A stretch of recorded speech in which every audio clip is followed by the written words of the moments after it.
Hello friends, in this video I will discuss some important points related to atomic and nuclear physics. So this is also important part.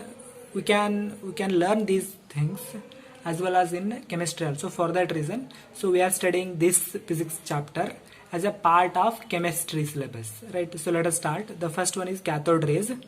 These cathode rays were discovered by Sir William Crook, and so these are its properties.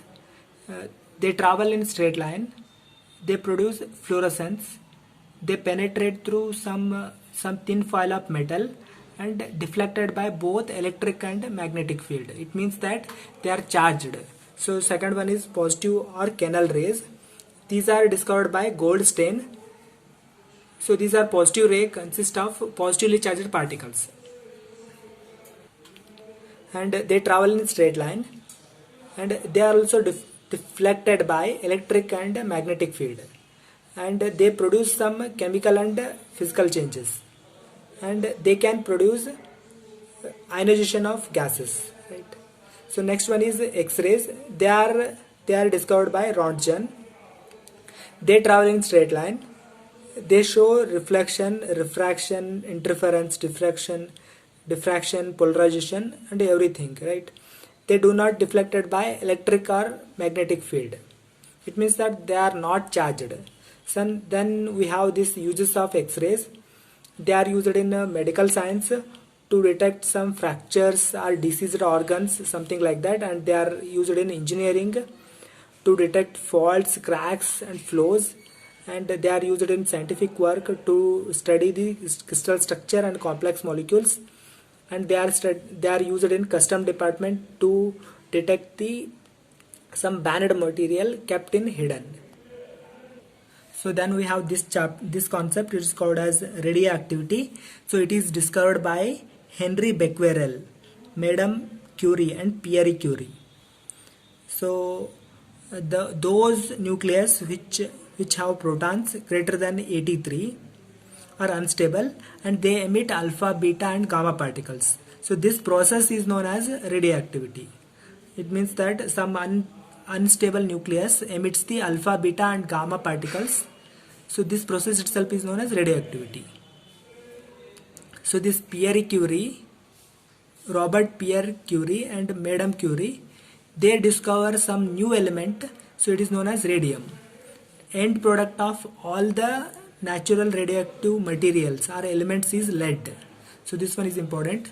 So during alpha emission, atomic number is decreased by 2, but mass number is decreased by 4.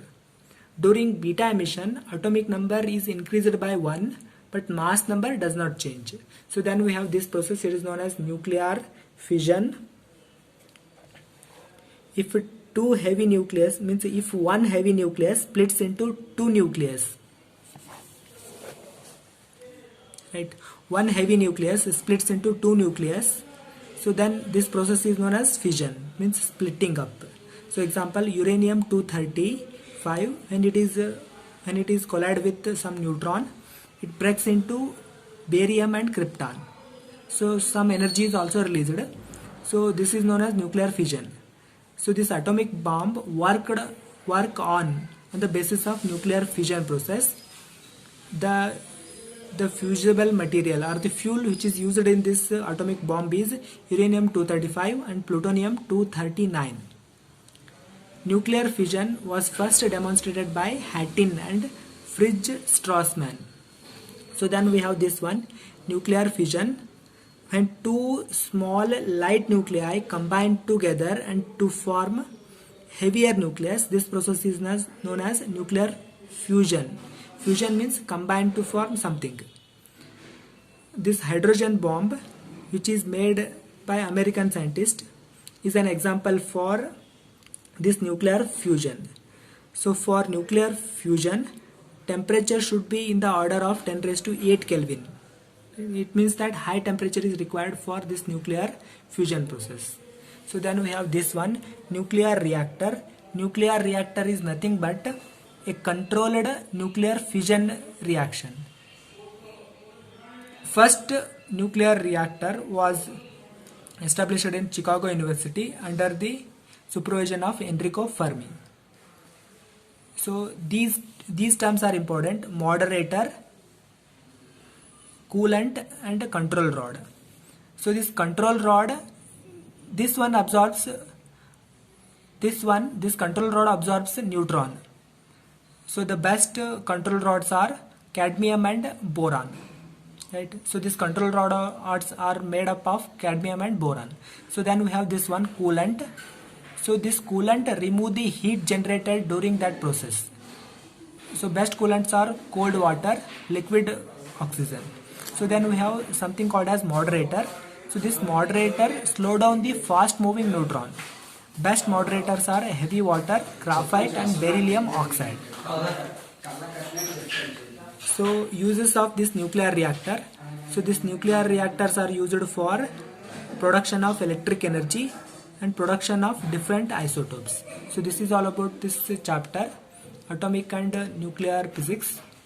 So remaining things we will continue in our next class. So thank you very much. If you like this video, please do subscribe and like this video. So thank you very much.